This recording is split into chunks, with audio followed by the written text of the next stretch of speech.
존경하는 배주정 의원님, 네. 네, 질의하십니다. 네.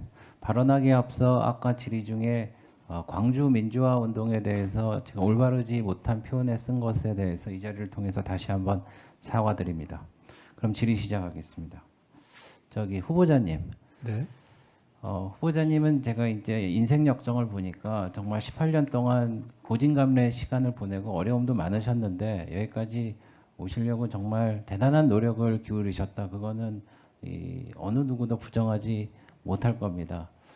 그래서 그럼에도 불구하고 이제 그 후보자님께 우리가 이게 질의하는 까닭이 있습니다. 저희도 사실은 정책 질의 많이 준비했습니다. 우리 당에서 책 한 권을 만들어 갖고 정책에 대해서 좀 밀도 있게 물어보려고 했습니다만은 계획대로 안 된 이유 중에 하나가 사실은 증인을 채택을 저희가 못하고 자료도 채택을 못하고 그리고 시간은 다가오는데 현장에서 물어보라고 이제 총리 후보자께서 말씀을 하시고 그러다 보니까 이제 이렇게 됐단 말입니다. 그래서 사실은 2015년도에 황교안 총리 그 총리 후보자 청문회 때는 3일을 했습니다.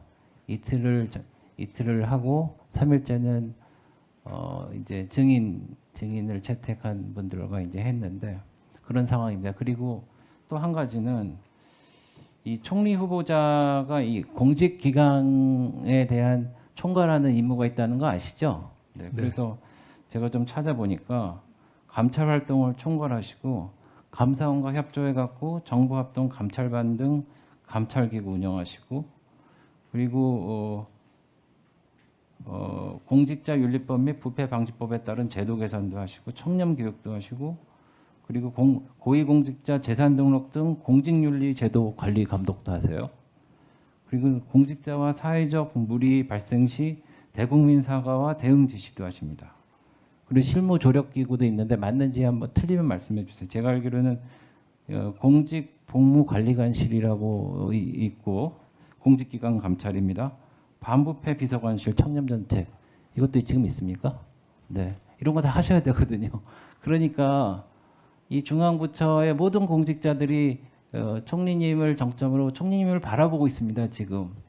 그래서 지금 이거 굉장히 중요하고 심각한 자리입니다. 그래서 이런 공직기관과 청렴 업무를 담당하시려면은 이게 거치지 않고는 죄송합니다만은 그 마음속에 있는 얘기를 다 하진 않겠지만은 이 하위 이제 일선에 계신 공직자들이 총리로 정말 존경하면서 따르고 지휘 방침을 인정할지 그런 게 의문이 들기 때문에 저희가 이제 질문을 하는 겁니다. 네. 그 취지는 충분히 아시겠죠? 배 의원님이 그런 선의와 어떤 공적인 의무감에서 여러 가지를 질문하고 합리적 의심들에 대해서 다 짚어보고 계시다고 생각하고 있습니다. 네. 그래서 제가 이 질문을 좀 하겠습니다. 이제 기부금 관련해서 질문을 하는데 그 독실하신지 잘 알고 교회에 많은 기부금을 내신 걸로 알고 있습니다. 그런데 이제 저도 뭐 교인이기도 하고요. 그래서 교회 많은 기부금을 통해서 이제 교회에 기여하는 것이 뭐 좋다고 생각합니다만은 이게 제가 물어보지 않을 수가 없어요.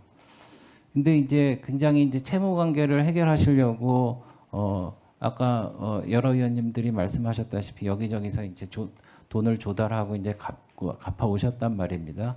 근데 그럼에도 불구하고 2000년에는 5,500만 원을 기부하시고 21년도에는 2,300만 원, 22년도에는 4,300만 원, 23년도에는 3,500만 원, 24년도에는 3,600만 원. 이렇게 큰 기부를 하는 게 참 좋은 일이고 선행이라고 생각합니다만 이제 공적 채무를 비교적 최근에 해결하셨고 사적인 채무도 최근에 해결하셨다고 그러면은 일반적인 사람들 상식으로는 이 빚을 빚을 받기를 기다리는 개인 또는 정부에게 먼저 하는 게 상식이지 않나 뭐 이런 생각을 해서 그걸 한번 여쭤보고요. 그리고 또 하나는 이제 이것 중에 2020년도 같은 경우에는 5,500만 원을 기부하셨는데 4,800만 원은 교회 하시고 한 700만 원 정도 딴 데 하시고 21년도에는 2,300만 원을 하셨는데 교회는 1,900만 원 하셨으니까 한 400만 원은 딴 데 하셨습니다. 그리고 2022년도에는 4,300만 원을 토탈 하셨는데 2,900만 원 하셨으니까 한 1,400만 원을 딴 데 하셨어요. 그래서 저희가 자료 제출 요구를 했습니다. 자료 제출을 요구를 해서 어디에 무슨 이유로 얼마씩 기부를 했느냐 이렇게 저희가 요청을 했는데 그게 안 왔어요. 근데 이제 이런 문제가 있습니다. 공직선거법을 아시겠지만은 기부 행위가 있습니다. 그래서 만약에 교회와 교회 아닌 거를 제가 나눠서 설명해 드릴게요. 기부 행위라 함은 당의 선거구에 있는 자나 기관, 단체, 시설 등 선거 구민의 모임이나 행사 또는 당의 선거구 밖에 있더라도 그 선거 구민과 연고가 있는 기관, 단체, 시설에 대해서 금전, 금품, 기타 재산상의 이익의 제공, 이익 제공의 의사 표시 또는 제공을 약속하는 행위를 한다라고 돼 있습니다. 그러니까 이 기부 행위를 저희가 밝히라는 게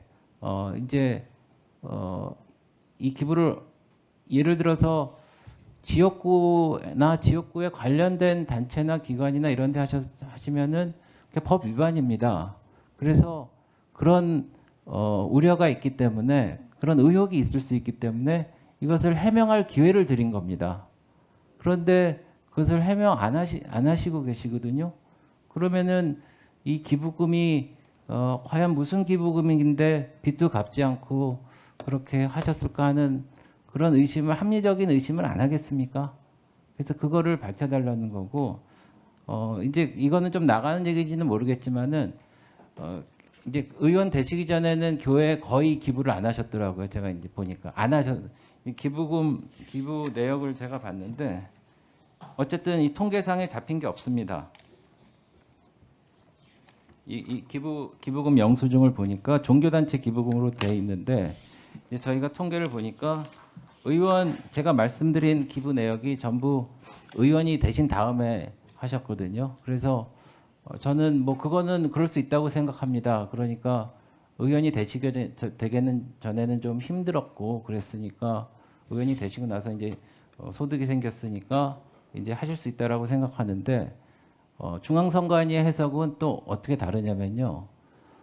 평상시와 하는 비슷한 수준의 헌금은 용인하지만은 갑자기 기부를 많이 한다거나 통상적인 범위를 넘었으면은 그것도 문제가 있다고 이제 판단하는 게 정말 중앙선관위 아시죠? 굉장히 까다롭고 규칙이 어렵습니다. 그래서 그런 것들을 얘기하는데 우선 교회 헌금은 차치하고라도 이런 기부금을 어떤 이유로 어느 곳에 얼마씩 했다라는 그런 자료를 제출하셔서 그걸 좀 명확하게 할 필요가 있지 않나 이런 생각을 하는데 후보님 어떻게 생각하십니까?